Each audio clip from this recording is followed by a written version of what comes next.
የማርቆስ ወንጌል ምዕራፍ 10። ከዚያም ተነስቶ በዮርዳኖስ ማዶ ወደ ይሁዳ አገር መጣ።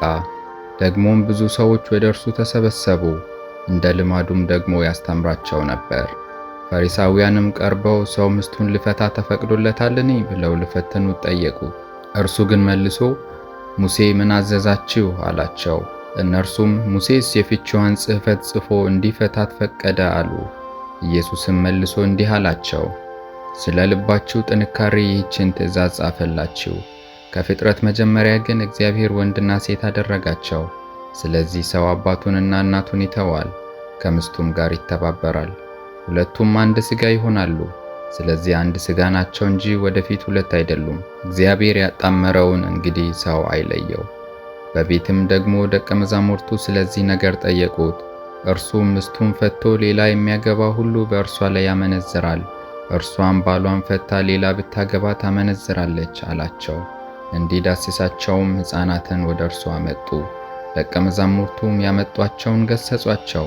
ኢየሱስ ግን አይቶ ተቆጣና ሕፃናትን ወደ እኔ ይመጡ ዘንድ ተዉ፣ አትከልክሏቸው፣ የእግዚአብሔር መንግሥት እንደነዚህ ላሉት ናትና። እውነት እላችኋለሁ የእግዚአብሔርን መንግሥት እንደ ሕፃን የማይቀበላት ሁሉ ከቶ አይገባባትም አላቸው። አቀፋቸውም፣ እጁንም ጭኖ ባረካቸው። እርሱም በመንገድ ሲወጣ አንድ ሰው ወደ እርሱ ሮጦ ተንበረከከለትና ቸር መምህር ሆይ የዘላለም ሕይወትን ይወርስ ዘንድ ምን ላድርግ ብሎ ጠየቀው። ኢየሱስም ስለምን ቸር ትለኛለህ?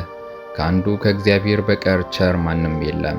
ትእዛዛትን ታውቃለህ፣ አታመንዝር፣ አትግደል፣ አትስረቅ፣ በሐሰት አትመስክር፣ አታታልል፣ አባትህንና እናትህን አክብር አለው።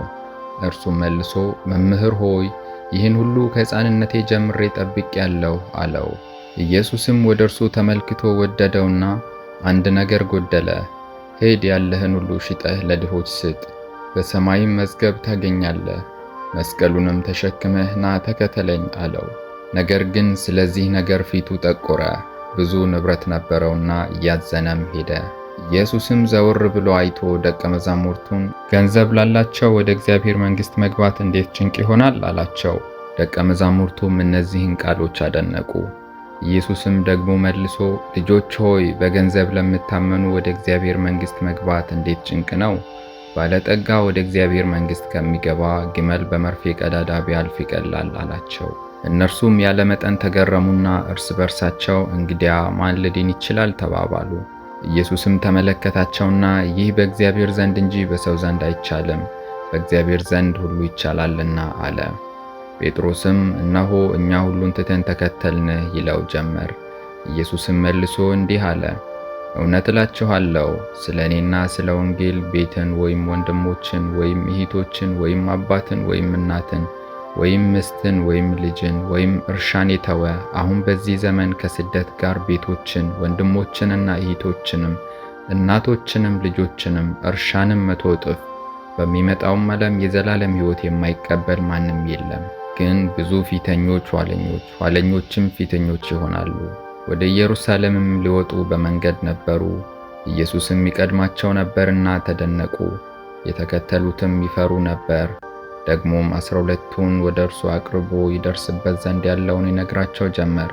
እነሆ ወደ ኢየሩሳሌም እንወጣለን፣ የሰው ልጅም ለካህናት አለቆችና ለጻፎች አልፎ ይሰጣል፣ የሞት ፍርድም ይፈርዱበታል፣ ለአሕዛብም አሳልፈው ይሰጡታል፣ ይዘብቱበትማል፣ ይተፉበትማል፣ ይገርፉትማል፣ ይገሉትማል፣ በሦስተኛውም ቀን ይነሳል አላቸው። የዘብዴዎስ ልጆች ያዕቆብና ዮሐንስ ወደ እርሱ ቀርበው መምህር ሆይ የምንለምንህን ሁሉ እንድታደርግልን እንወዳለን አሉት። እርሱም ምን ላደርግላችሁ ትወዳላችሁ አላቸው። እነርሱም በክብርህ ጊዜ አንዳችን በቀኝ አንዳችንም በግራህ መቀመጥን ስጠን አሉት። ኢየሱስ ግን የምትለምኑትን አታውቁም። እኔ የሚጠጣውን ጽዋ ልትጠጡ እኔ የሚጠመቀውንስ ጥምቀት ልትጠመቁ ትችላላችሁን አላቸው። እነርሱም እንችላለን አሉት። ኢየሱስም እኔ የሚጠጣውን ጽዋ ትጠጣላችሁ፣ እኔ የሚጠመቀውንም ጥምቀት ትጠመቃላችሁ፣ በቀኝና በግራ መቀመጥ ግን ለተዘጋጀላቸው ነው እንጂ የምሰጥ እኔ አይደለሁም አላቸው። 10ሩም ሰምተው በያዕቆብና በዮሐንስ ይቆጡ ጀመር። ኢየሱስም ወደ እርሱ ጠርቶ እንዲህ አላቸው፣ የአሕዛብ አለቆች ተብሎ የሚታስቡት እንዲገዟቸው፣ ታላላቆቻቸውን በላያቸው እንዲሰለጥኑ ታውቃላችሁ። በእናንተስ እንዲህ አይደለም። ነገር ግን ማንም ከእናንተ ታላቅ ሊሆን የሚወድ የእናንተ አገልጋይ ይሁን። ከእናንተ ማንም ፊተኛ ሊሆን የሚወድ የሁሉ ባሪያ ይሁን።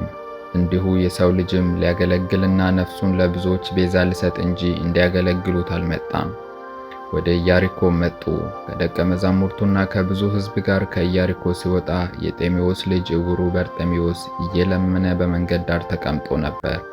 የናዝሬቱ ኢየሱስም እንደሆነ በሰማ ጊዜ የዳዊት ልጅ ኢየሱስ ሆይ ማረኝ እያለ ይጮህ ጀመር። ብዙዎችም ዝም እንዲል ገሰጹት። እርሱ ግን የዳዊት ልጅ ሆይ ማረኝ እያለ አብዝቶ ጮኸ። ኢየሱስም ቆመና ጥሩት አለ። ዕውሩንም አይዞ ተነሳ ይጠራሃል ብለው ጠሩት። እርሱም እየዘለለ ተነሳና ልብሱን ጥሎ ወደ ኢየሱስ መጣ። ኢየሱስም መልሶ ምን ላደርግልህ ትወዳለህ አለው። ዕውሩም መምህር ሆይ አይ ዘንድ አለው። ኢየሱስም ሂድ እምነትህ አድኖሃል አለው። ወዲያውም አየ፣ በመንገድም ተከተለው።